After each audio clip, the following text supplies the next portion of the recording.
Welcome. ನಾವು ಗಮನಿಸ್ತಾ ಇದ್ವಿ, ಬೆಳಗಿಂದ ಎದುರು ನೋಡ್ತಾ ಇದ್ವಿ, ಅಂಕಿ ಸಂಖ್ಯೆ ಎಷ್ಟೆಷ್ಟು ಬರೀಬೇಕು, ಎಷ್ಟೆಷ್ಟು ಸಾವಿರ ಕೋಟಿ ಮೀಸಲಿಡ್ತಾರೆ ಅಂತ ಹೇಳಿ.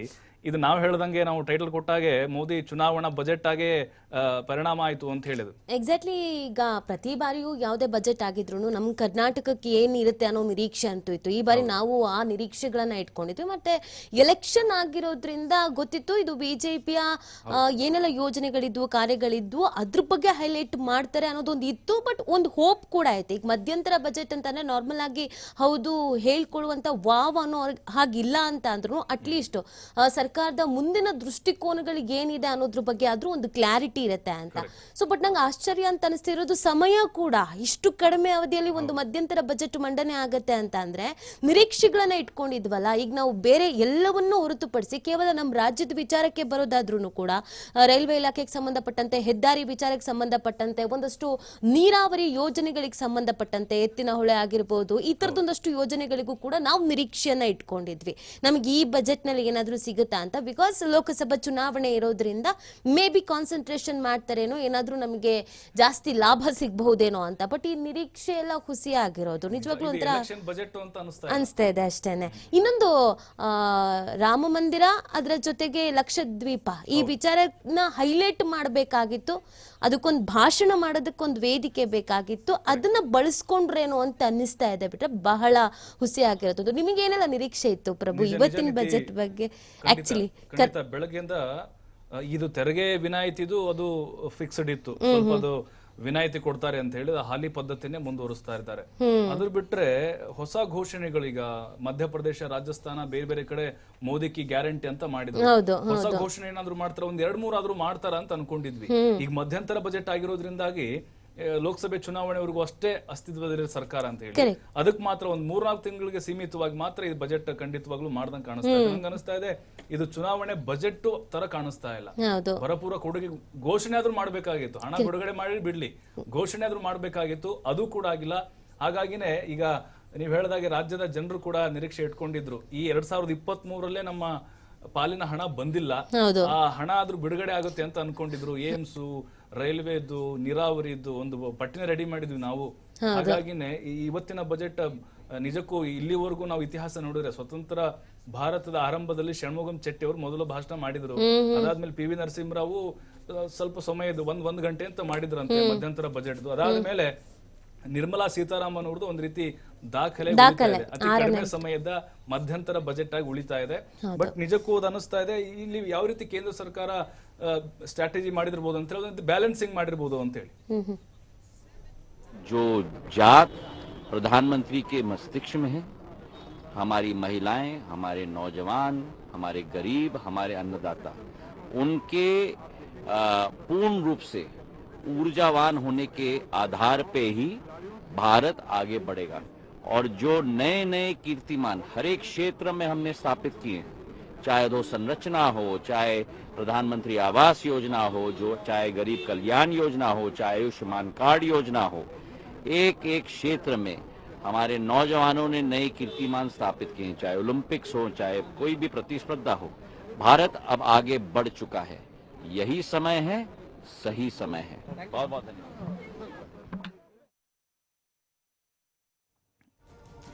ಸಮಿತಿ ಈಗ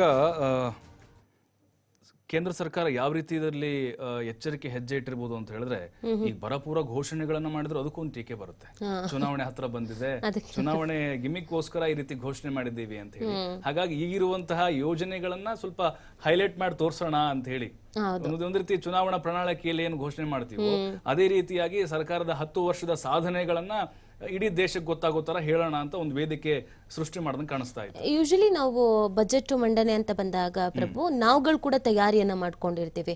ಸೊ ಇದಕ್ಕಿಷ್ಟು ಕೊಡ್ಬೋದು, ಇದಕ್ಕಿಷ್ಟು ಕೊಡಬಹುದು, ನೀರಾವರಿಗೆ ಏನ್ ಕೊಡ್ತಾರೆ, ರೈಲ್ವೆಗೆ ಏನ್ ಕೊಡ್ತಾರೆ, ಹೆದ್ದಾರಿಗಳಿಗೆ ಏನ್ ಕೊಡ್ತಾರೆ, ಅಥವಾ ಮಹಿಳೆಯರಿಗೆ ಏನ್ ಕೊಡ್ತಾರೆ, ಮಕ್ಕಳಿಗೆ ಏನ್ ಕೊಡ್ತಾರೆ, ಈ ತರದೊಂದಷ್ಟು ನಾವು ಪ್ಲಾನ್ ಮಾಡ್ಕೊಂಡಿರ್ತೀವಿ. ಬಟ್ ಆ ಪ್ಲಾನ್ ಮಾಡ್ಕೊಂಡಿದ್ ಬರೀ ನಾವು ಮಾತ್ರನಾ ಅಂತ ಅನ್ಸೋಕ್ ಶುರು ಆಗ್ತಿದೆ. ಒಂದು ಎರಡನೇದು, ಬಜೆಟ್ ಮಂಡನೆಗಿಂತ ಮುಂಚೆನೆ ಒಂದ್ 50 ನಿಮಿಷ ನಿಮಿಷ ಮಾತಾಡಿರೋದನ್ನ ನಾವು ನೋಡಿದೀವಿ ಹಿಂದೆಯಿಂದಲೂ ಕೂಡ. ಯಾರು ಬಜೆಟ್ ಮಂಡನೆ ಮಾಡ್ಕೊಂಡು ಬರ್ತಾರೋ ಪೀಠಿಕೆ ಹಾಕೊಂಡ್ ಬಂದಿರ್ತಾರೆ, ನಾವ್ ಇಷ್ಟೆಲ್ಲ ಅಭಿವೃದ್ಧಿ ಮಾಡಿದ್ವಿ, ಇನ್ನು ಈ ತರ ಎಲ್ಲ ಮಾಡ್ಬೇಕು ಅಂತ ಅನ್ಕೊಂಡಿದೀವಿ ಅಂತ. ಬಟ್ ಇದು ಹೋಲ್ ಬಜೆಟ್ ಒಂದ್ 50 ನಿಮಿಷದಲ್ಲಿ ಮುಗ್ದು ಹೋಗುತ್ತೆ ಅಂತ ಅಂದಾಗ ನಿಜವಾಗ್ಲೂ ಆಶ್ಚರ್ಯ ಅಂತ ಅನ್ಸೋದು. ಎಲ್ಲರೂ ನಿರೀಕ್ಷೆನ ಇಟ್ಕೊಂಡು ಕೂತಿದ್ರಲ್ಲ, ಅವ್ರಿಗೆ ಇದೊಂಥರ ಬೇಸರ ಆಗ್ತಾ ಇರೋದು. ಲೋಕಸಭಾ ಚುನಾವಣೆ ಇರೋದ್ರಿಂದ ಯೂಶಲಿ ನಾವು ಎಲ್ರು ನಿರೀಕ್ಷೆ ಇಟ್ಕೊಳ್ಳೋದೇನೋ ಬಂಪರ್ ಗಿಫ್ಟ್ ಗಳೇನೋ ಕೊಟ್ಬಿಡ್ತಾರೇನೋ, ಕೊಡುಗೆಗಳನ್ನೇನೋ ಅನೌನ್ಸ್ ಮಾಡ್ತಾರೇನೋ ಅಂತ ಇರೋದ್ರನ್ನೇ ಸ್ವಲ್ಪ ಪಾಲಿಶ್ ಮಾಡಿ ಹೇಳಿದ್ದಾರೆ ಅನ್ನೋದನ್ನ ಹೊರತುಪಡಿಸಿದ್ರೆ, ಇನ್ನು ಹೊಸದಾಗಿ ಏನೋ ನಮಗೆ ಇಲ್ಲ ಇದು ತುಂಬಾ ಒಳ್ಳೇದಾಯ್ತು, ಇದು ಬೇಕೇ ಬೇಕಾಗಿತ್ತು, ಎಂತ ಅದ್ಭುತ ಅನ್ನೋ ತರದ್ ಏನ್ ಅನ್ನಿಸ್ತಾ ಇಲ್ಲ. ಸೊ ಇದು ನಾವೇ ಇದನ್ನ ಈ ತರ ನೋಡ್ತಾ ಇರ್ಬೇಕಾದ್ರೆ ಇನ್ನು ವಿರೋಧ ಪಕ್ಷಗಳು ಇದನ್ನ ಯಾವ ತರ ತಗೋಬಹುದು? ಖಂಡಿತ ನಾವು ಅನ್ಕೊಂಡಿದ್ವಿ, ಈಗ ಜಲ ಜೀವನ್ ಮಿಷನ್ ಆಗಿರ್ಬೋದು, ಆಯುಷ್ಮಾನ್ ಭಾರತ್ ಯೋಜನೆ ಆಗಿರ್ಬೋದು, ಆಯುಷ್ಮಾನ್ ಭಾರತ್ ಯೋಜನೆ ಆಗಿರ್ಬೋದು, ಕಿಸಾನ್ ಸಮ್ಮಾನ್ ಯೋಜನೆ ಆಗಿರ್ಬೋದು, ಅದರ ಜೊತೆಗೆ ಈ ರೈಲ್ವೆ ಯೋಜನೆಗಳಾಗಿರ್ಬೋದು, ಅದರೊಟ್ಟಿಗೆ ಈಗ ರೈತರ ಆದಾಯವನ್ನ ಈಗ ನೋಡಿ 2,000 ಹಾಕ್ತಿದ್ದಾರೆ ತಿಂಗಳಿಗೆ, ಅದು 6,000 ಇದೆ. ಅದನ್ನ ಒಂದು ದುಪ್ಪಟ್ಟು ಮಾಡ್ತಾರೆ, 12,000 ಆದ್ರೆ 12,000 ಆದ್ರೂ ಮಾಡ್ತಾರೆ ಅಂತ ಹೇಳಿ. ಬಟ್ ಹೊಸ ಅನೌನ್ಸ್ಮೆಂಟ್ ಅನ್ನೋದಕ್ಕಿಂತ ಈಗಿರುವಂತಹ ಯೋಜನೆಗಳು ಆಯುಷ್ ಸೌಲಭ್ಯ ಇರುತ್ತೆ, ಅದನ್ನಾದ್ರೂ ಕರೆಕ್ಟ್ ಆಗಿ ಮಾಡ್ತೀವಿ ಅನ್ನೋದನ್ನ ಅದರಾಗಿರ್ಬೋದು. ಮತ್ತೀಗ PM ಆವಾಸ್ ಯೋಜನೆ 5 ಲಕ್ಷ ಕೊಟ್ರೆ 5 ಲಕ್ಷ ಕೊಟ್ಟು ಮನೆ ಕಟ್ಸ್ಕೊಡುವಂತ ಯೋಜನೆ, ಅದನ್ನಾದ್ರೂ ಪರಿಪೂರ್ಣವಾಗಿ ಇಷ್ಟು ಲಕ್ಷ ಟಾರ್ಗೆಟ್ ಇದೆ ಅದನ್ನಾದ್ರೂ ಕೂಡ ಹೇಳ್ಬೇಕಿತ್ತು. ಆರಂಭದಲ್ಲಿ ಹೇಳಿದ್ರು 80 ಕೋಟಿ ಜನರಿಗೆ ನಾವು 84 ಕೋಟಿ ಜನರಿಗೆ ಉಚಿತವಾದಂತಹ ಅಕ್ಕಿಯನ್ನ ಕೊಡ್ತಾ ಇದೀವಿ, ಅದೊಂದು ಹೈಲೈಟ್ ಮಾಡೋದ್ ಬಿಟ್ರೆ ಬೇರೆ ಏನು ಈ ಒಂದು ಬಜೆಟ್ ನಲ್ಲಿ ನಮ್ಗೆ ಕಂಡಿಲ್ಲ. ಖಂಡಿತವಾಗ್ಲೂ ಇದು ನೀವು ಹೇಳಿದಾಗೆ ವಿರೋಧ ಪಕ್ಷಗಳ ಟೀಕೆಗೆ ಗುರಿಯಾಗೋದಂತೂ ಖಂಡಿತ. ಯಾಕಂತ ಹೇಳಿದ್ರೆ ಇದರ ಹಿಂದೆನೂ ಕೂಡ ಅದೇ ಮಧ್ಯಂತರ ಬಜೆಟ್ ಅನ್ನುವಂಥದ್ದು ಒಂದು ಕಾರಣ. ಪೂರ್ಣ ಪ್ರಮಾಣದ ಬಜೆಟ್ ಆಗಿದ್ರೆ ನಾವು ಬೇರೆಯದೇ ಲೆಕ್ಕಾಚಾರ ಹಾಕೋಬಹುದು, ನಿರೀಕ್ಷೆಗಳನ್ನು ಕೂಡ ಇಟ್ಕೊಳ್ಬಹುದಾಗಿತ್ತು.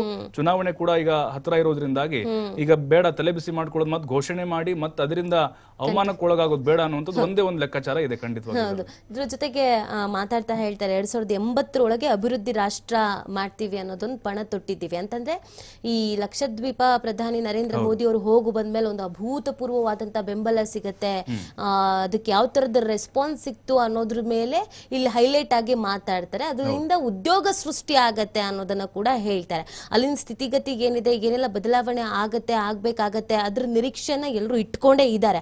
ಆದ್ರೆ ಈ ಭಾಷಣದಲ್ಲಿ ಹೈಲೈಟ್ ಮಾಡಿ ಹೇಳಿದ್ದು ರಾಮ ಮಂದಿರದೊಂದು ಹೇಳಿದ್ರು, ಅದ್ರ ಜೊತೆಗೆ ಲಕ್ಷದ್ವೀಪದೊಂದು ಹೇಳಿದ್ರು, ಅದನ್ನ ಒತ್ತಿ ಹೇಳಿದ್ರು. ಮತ್ತೆ ಮುಂದಿನ ವರ್ಷಗಳಲ್ಲಿ ಅಭೂತಪೂರ್ವವಾದಂತ ಒಂದು ಬೆಳವಣಿಗೆ ಆಗತ್ತೆ, ಅಭಿವೃದ್ಧಿ ಆಗತ್ತೆ ಅನ್ನೋದನ್ನ ಹೇಳಿದ್ದಾರೆ. ಬಿಟ್ರೆ ಹೇಗೆ ಏನು ಅದಕ್ಕೆ ಏನ್ ಯೋಜನೆಗಳಿದೆ, ಹೌದು ಮಧ್ಯಂತರ ಬಜೆಟ್ ಅಂತ ಅಂದಾಗ ಸಾಮಾನ್ಯವಾಗಿ ಇದು ಮಧ್ಯಂತರ ಬಜೆಟ್ ಅಪ್ಪ ಅಂತದ್ದೇನ್ ಹೇಳ್ಕೊಳ್ಳುವಂತದ್ದು ಇರಲ್ಲ ಅಂತ ಅಂದ್ರೂ ಕೂಡ ಎಲೆಕ್ಷನ್ ಪರ್ಪಸ್ ಅನ್ನುವಂತ ರೀಸನ್ಗಾದ್ರೂ ಏನೋ ಮಾತಲ್ಲಾದ್ರೂ ನಮ್ಗೆ ಏನಾದ್ರು ಒಂದು ಸಿಗ್ಬಹುದೇನೋ, ಮಾತಾದ್ರೂ ತುಂಬಾ ಚೆನ್ನಾಗಿ ಆಡ್ತಾರೇನೋ ಅನ್ನೋದೊಂದು ಇರುತ್ತೆ ಅಷ್ಟೇನೆ, ಬಿಟ್ರೆ ಇನ್ನೇನಿಲ್ಲ. ಬಟ್ ಇಲ್ಲಿ ಅದು ಕೂಡ ಇಲ್ಲ. ಈ ಹಿಂದೆ ಏನೇನು ಯೋಜನೆಗಳನ್ನ ಅನೌನ್ಸ್ ಮಾಡ್ಕೊಂಡ್ ಬಂದಿದ್ರು ಅದನ್ನ ರಿಪೀಟೆಡ್ ಆಗಿ ಒಂದ್ ಸ್ವಲ್ಪ ಹೇಳಿದ್ರು, ಅದು ಹಿಂದಿನ ಯೋಜನೆ ಅನ್ನೋದನ್ನ ಹೇಳಿಲ್ಲ, ಈಗ್ಲೇ ಮಾಡ್ತೀವಿ ಅನ್ನೋ ರೀತಿಯಲ್ಲಿ ಹೇಳಿದ್ದೊಂದು. ನಾರಿ ಶಕ್ತಿ ಬಜೆಟ್ ನಲ್ಲಿ ಹೆಚ್ಚಿನ ಒತ್ತನ್ನ ಕೊಡ್ತೀವಿ ಅನ್ನೋದನ್ನ ಹೇಳಿದ್ರು. ಯೂಶಲಿ ನಾವು ಮಹಿಳೆಯರ ಪರವಾಗಿ ನಿಂತ್ಕೊಂಡು ನೋಡಿದಾಗ ನಮಗೊಂದು ಖುಷಿ ಆಗುತ್ತೆ, ನಿರ್ಮಲಾ ಸೀತಾರಾಮನ್ ಅವರು ಇದ್ದಾರೆ ಅಂತ. ಈ ಹಿಂದೆಯಿಂದಲೂ ಕೂಡ ನಾರಿ ಶಕ್ತಿ ಅಂತ ನಾವು ಮಾತಾಡ್ಕೊಂಡು ಬರ್ತಾ ಇರ್ತೀವಿ.